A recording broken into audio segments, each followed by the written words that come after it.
Hello guys. आज का topic है इंडियाज़ रिपब्लिक डे 2023। तो बेसिकली रिपब्लिक डे सेलिब्रेशन की जाती है 26 जनवरी हर दिन।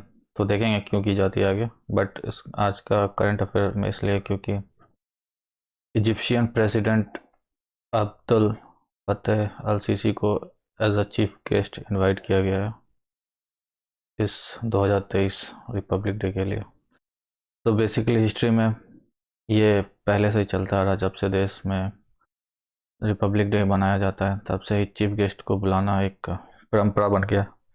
तो 1950 में सुकर्नो जो इंडोनेशिया के प्रेसिडेंट हुआ करते थे उनको बुलाया गया था। फिर 1951 में नेपाल के किंग को बुलाया गया था जिनका नाम था तिरुभुवन विक्रमसा।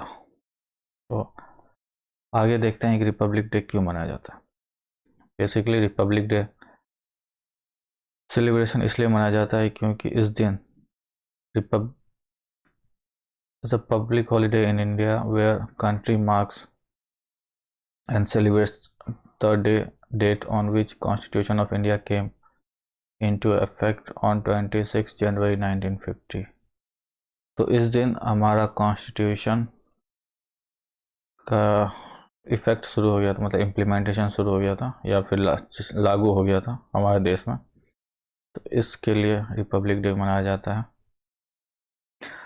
ये लागू होने के कारण it replaced the government act of 1935। तो ये 19 गवर्नमेंट ऑफ इंडिया एक्ट 1935 को रिप्लेस किया as a governing document of India and turning the nation into a republic separate from the British Raj. तो पता ही है 200 साल तक इन्होंने हम पे राज किया है, तो फाइनली फ्रीडम मिला, फिर उनके एक्ट से फ्रीडम मिला। और 26 जनवरी क्यों चूज़ किया वो देखते हैं। बेसिकली हमारा जो कॉन्स्टिट्यूशन है वो अडॉप्टेड हो गया था by the constituent assembly on 26 November 1949, but इसका इम्प्लीमेंटेशन या फिर लागू हुआ है 26 जनवरी 1950 को। इसका कारण इसलिए क्योंकि 1930 में 1930 में when there is a declaration of Indian independence was proclaimed by Indian National Congress. So 26 जनवरी 1930 को इंडियन नेशनल कांग्रेस ने एक डिक्लेरेशन ऑफ इंडिपेंडेंस को प्रोक्लेम किया था। तो उस दिन ये तो उस टाइम मगर फ्री नहीं हुआ था हो पाया, बट इस डेट को इम्पोर्टेंस देते हुए हमारे कॉन्स्टिट्यूशन में इस दिन को हमारा कॉन्स्टिट्यूशन इम्प्लीमेंट हुआ है। इसका this date is a important date in the Indian history and plays an important role in the modern Indian history।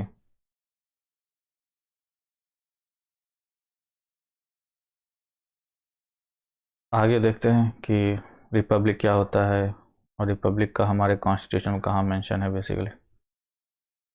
So basically republic is mentioned in the preamble of our Indian constitution. So आप देख सकते हैं Indian constitution का एक part है जिसको preamble कहते हैं, उसका एक प्रिंट आउट है जिसमें लिखा गया we the people of India having a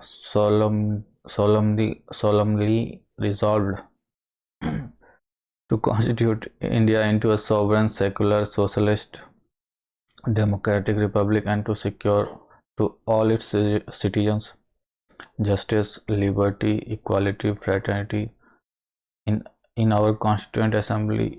This is the 26th day of November 1949. Do hereby adopt, enact and give ourselves this Constitution। ये कॉन्स्टिट्यूशन में जो प्रियम्बल है उसका एक पेज है। सो आगे देखते हैं ये 5 वर्ड का मीनिंग क्या होता है। पहला है sovereign, socialist, secular, democratic and republic. फिर बाद में कभी मौका मिला तो जस्टिस, लिबर्टी, इक्वालिटी, फ्रेटर्निटी को डिस्कस किया जाएगा। आज पहला वर्ड है sovereign. So sovereign basically implies की that India is neither a dependency और not a dominion of any other nation but a independent state. So पहले आज़ादी से पहले इंडिया एक नॉट अ डोमिनियन बट अ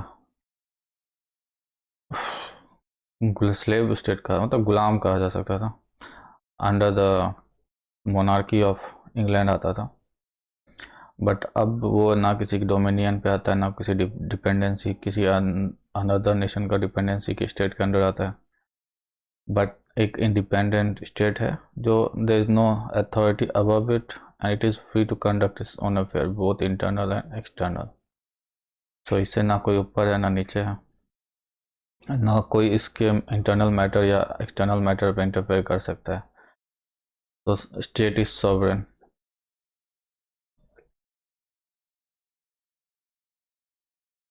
अगर आपको कोई भी डिसीजन लेना है तो इंडियन स्टेट ही लेगी, तो उसके लिए हम लोग चूज़ करते हैं prime minister, council of minister, ये सब इस रिस्पेक्ट में। बट जो स्टेट का डिसीजन है इनके थ्रू लिया जाता है, ना कि अनदर पार्लियामेंट। जैसे ब्रिटिश में वेस्ट मिनिस्टर पार्लियामेंट है, तो वो हमारे लिए डिसीजन नहीं बना सकती, जैसे पहले आज़ादी से पहले बनाती थी कि आज ये गवर्नमेंट ऑफ इंडिया एक्ट 1935 लाया, फिर उसके बाद 1919 लाया, उससे पहले भी बहुत सा एक्ट लाया, वो देखेंगे कभी टाइम मिला तो। बट अभी के टाइम सिर्फ इंडियन पार्लियामेंट के पास पावर है इंडियन स्टेट के लिए कोई भी अफेयर्स हो, या इंटरनल हो या फिर एक्सटर्नल हो, कोई भी पॉलिसी बनाना हो, तो उसके लिए सिर्फ इंडियन पार्लियामेंट ही अप्रूव कर सकती है, उसके अलावा कोई नहीं।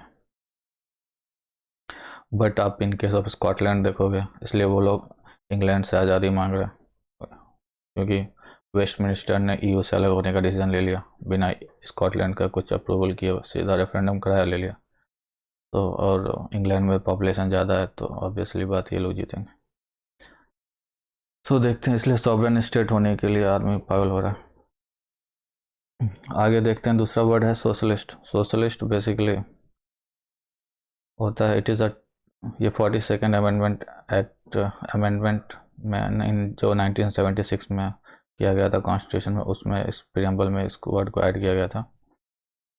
बट ऐसा नहीं है कि इसका पहले से प्रेजेंस नहीं था, बट डायरेक्टली ऐसा कोई वर्ड लिखा हुआ नहीं था, बट इसका डायरेक्टली प्रेजेंस था, क्योंकि directive principle of state policy में सोशलिस्ट पॉलिसीज़ की या सोशलिस्ट, हाँ, इनडायरेक्ट प्रेजेंस है, मतलब इनडायरेक्ट लाइन लिखा हुआ है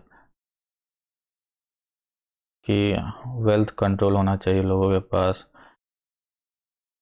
फ्री सर्विस देने के लिए बहुत से गरीब लोगों को, या नीचे तबके को ऊपर उठाने के लिए, वो सब के लिए भी डायरेक्टिव प्रिंसिपल में मेंशन किया हुआ है। तो देखते हैं कि सोशलिज्म बेसिकली होता क्या है। हमारे देश में फॉलो किया जाता है डेमोक्रेटिक सोशलिज्म, बट दो टाइप का एक होता है। एक होता है कम्युनिस्ट सोशलिज्म जो चाइना फॉलो करता है, जिसमें बेसिकली स्टेट को पावर होता है, किसी भी, मतलब स्टेट सब कुछ पावर में रखता है, चाहे वो प्रोडक्शन हो, डिस्ट्रीब्यूशन हो, या फिर प्राइवेट प्रॉपर्टी हो। तो उस केस में communist socialism there is nothing called private property, all is government property. But democratic socialism में बेसिकली होता है कि आपको दोनों side by side, public and private रहते हैं, साइड बाय साइड काम करेंगे। ऐसा नहीं है कि सब कुछ गवर्नमेंट के अंडर आएगा, नहीं तो फिर चाइना टाइप शुरू हो जाएंगे सब लोग। वो तो ग्लोबलाइजेशन है, सॉरी, वो थोड़ा सा उन्होंने काम किया इस पर, लिबरलाइज किया अपनी इकोनॉमी को, तो अभी इतना डेवलप्ड है, नहीं तो हमारे से भी पीछे होते हुए। सो बट हमारा ये पब्लिक सेक्टर भी एग्जिस्ट कर सकता है और प्राइवेट सेक्टर। पहले पब्लिक सेक्टर को ज़्यादा इंपॉर्टेंस दिया जाता था, अब प्राइवेट सेक्टर को, आफ्टर 1990 प्राइवेट सेक्टर को ज़्यादा इंपॉर्टेंस दिया जाता है, तो काम भी अच्छा होता है, पहले करप्शन भी थोड़ा थोड़ा कम हो जाएगा इस केस में। सेक्युलर वर्ड भी ये 42nd कॉन्स्टिट्यूशनल अमेंडमेंट में एक्ट ऐड किया गया है, बट ऐसा नहीं है कि ये मेंशन नहीं था, but as a word secular कहीं मेंशन नहीं था, तो उसे इसको प्रियम्बल में डाल दिया गया। सो आप देख सकते हैं आर्टिकल 25 से 28 जो basically guarantee the fundamental right to freedom of religion is included in the, ये तो फंडामेंटल राइट में इंक्लूड किया गया, इससे ज़्यादा क्या चाहिए। तो आगे देखते हैं कि तीसरा वर्ड क्या है जो कॉन्स्टिट्यूशन में आता है, डेमोक्रेसी। डेमोक्रेसी तो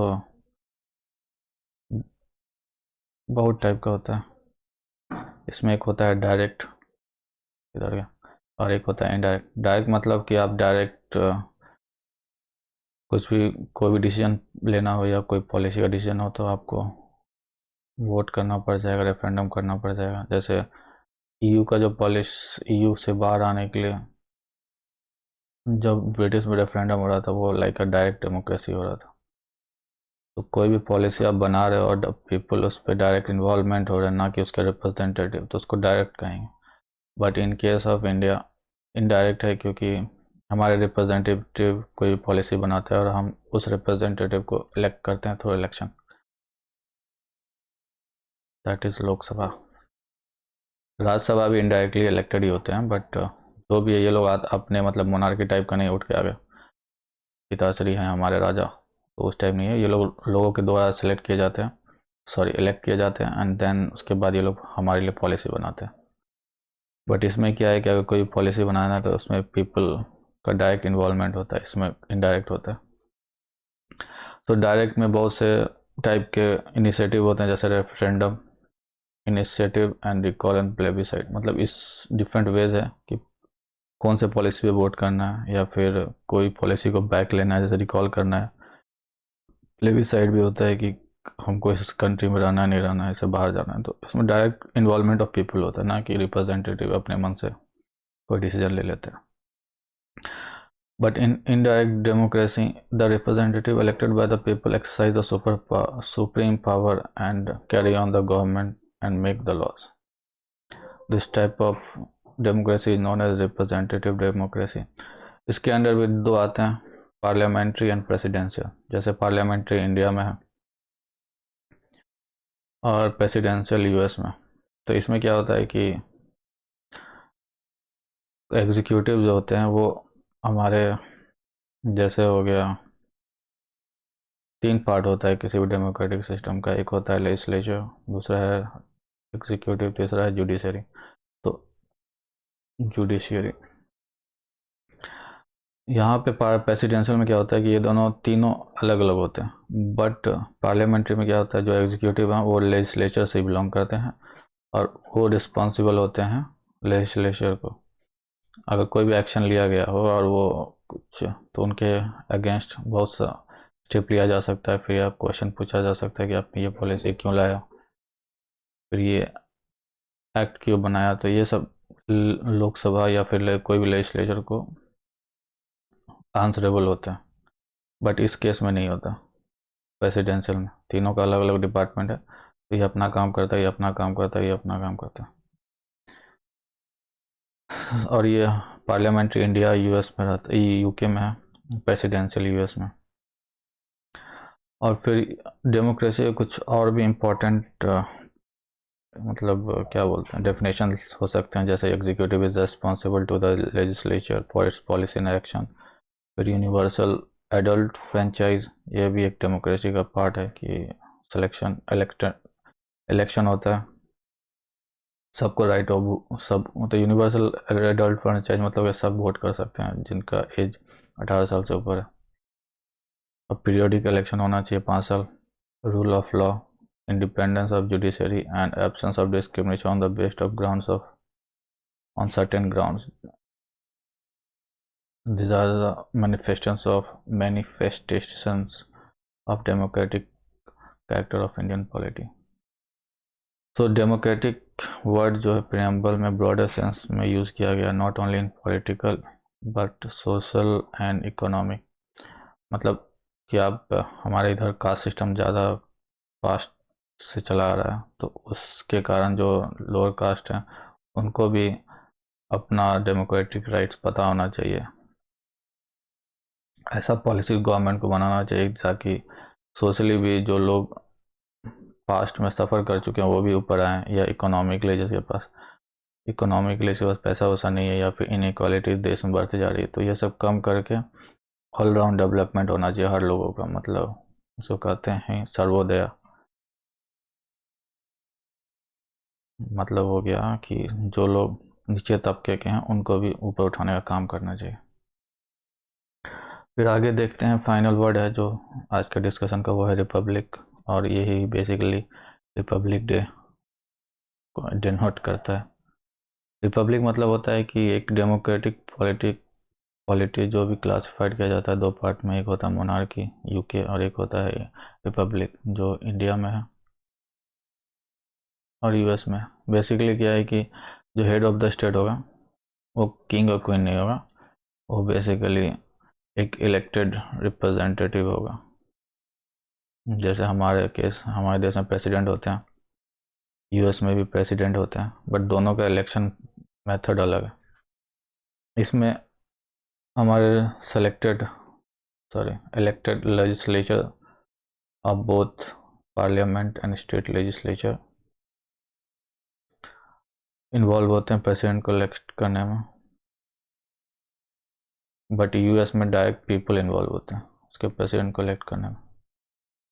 सो अगर head of the state that is president है तो उसको रिपब्लिक कहेंगे, अगर किंग एंड क्वीन है तो उसको मोनार्की कहेंगे, वो उस फॉर्मेट को रिपब्लिक नहीं कहा जाएगा। हाँ, हमारे केस में हम रिपब्लिक हैं। वही लिखा हुआ है कि on the other hand the head of the state is always elected directly और indirectly for a fixed period, that is USA, and the term republic in our preamble indicates that India has an elected head called president and he is elected indirectly for a fixed period of 5 years। तो आज का topic यहीं ख़त्म करते हैं। Thank you, धन्यवाद।